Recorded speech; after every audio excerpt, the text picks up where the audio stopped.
Hi everybody, welcome to Leon's Chainsaw Reports and Repair. Working on Hal's 350. He scored this locally here in the Rogue Valley at a garage sale for what I would call an excellent price. So he wanted me to go through it and see what it would need to get it running. I've done a lot of disassembly already to kind of get ready for this so that I don't bore you with the mundane garbage.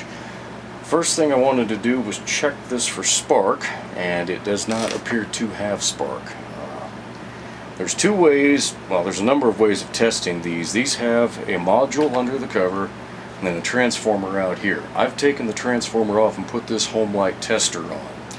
It should glow when I crank it. Now, I don't know if the video would show that very well, but it did not glow. So I'm going to take this off of here and assume that the module underneath has a problem. That typically is what happens. Another way you can test these, if you can still find it at a Radio Shack or online, is with a neon bulb. If you just tape that in place on top of here, when you crank it over, you'll see this thing flashing as it fires. I know it does work because I've tried it on some saws that I have that have good modules on them. So that's another way. The final way that I've never tried, because I'm a bit of a wuss, supposedly you can wet your fingers and put them on the two contacts in here and pull it over, and I've heard it described as a tickle, but that's what the guy told me when he held onto a spark plug wire and then grabbed my arm and cranked the engine over. So I'll believe that one when I see it.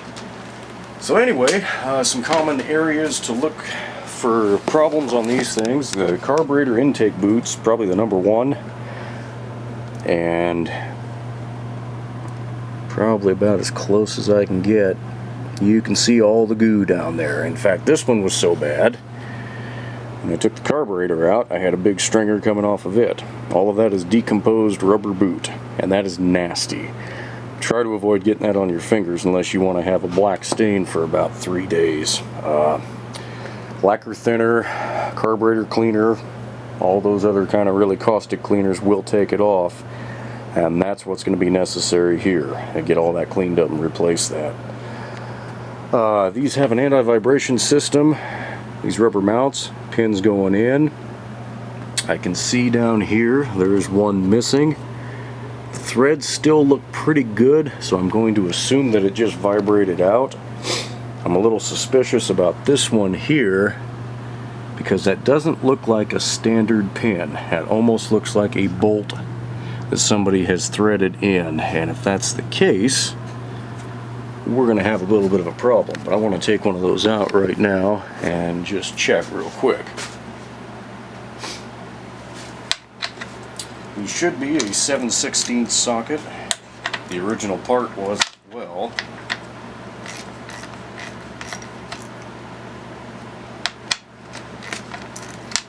So far we're looking good. It's been a while since I've worked on one of these, so... there we go. Okay. So this one's not worn too badly. Hopefully the camera's going to focus on that. But it is bent just a tad, so likely this will be a candidate for a fresh set of pins.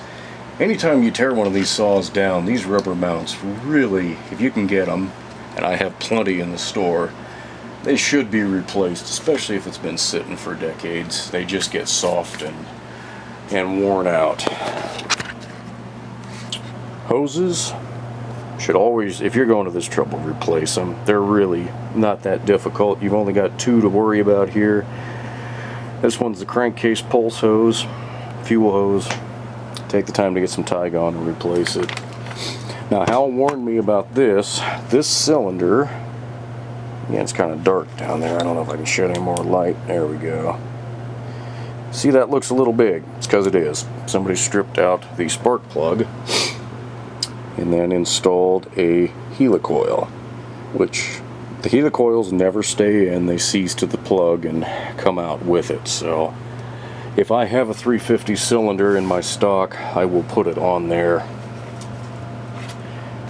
That is just not something you want to mess with. Eventually you cross-thread it, it strips out, and then you're really done. Muffler's in pretty good shape. You can see just ever so slightly the screen underneath. This is an original 350, early model 75, judging by the serial number. So it has the 2 5/8 S clutch that upsized and became a 3-shoe clutch a little bit down the road, and especially on the 360s. And we can tell the automatic oiler works because just by cranking it over to test for spark, we've got a little oil coming out. So that's good news. Oiler on these things is located right there, and all of the 350s had a flow rate adjustment on them. They did away with that on the very early in the when it was upgraded to the 360. Don't know why. I thought it worked pretty well, but more than likely people were starving the oil bar for oil. Sprocket is a spur sprocket. It's in pretty good shape. I'll probably leave that on there, but I like to upgrade these to the rim style sprocket so that you can replace just the rim and not the whole kit and caboodle. So with that, I will pull the clutch, or excuse me, the starter cover back off so that you can see the module underneath and kind of know what you're looking at when you get into one of these guys.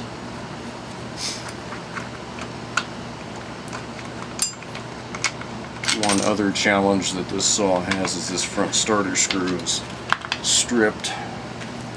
It could use a longer screw. There's still room for more threads in there, so I'm going to attempt that. Okay.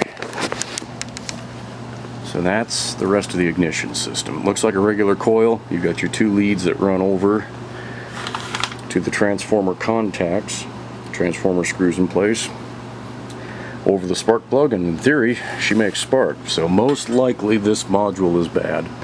I'll trade it out with a known good one and see what we've got. So anyway, Hal, that's what you've got here. It actually cleaned up pretty well, so I'll get a detailed estimate together for you and we'll go from there.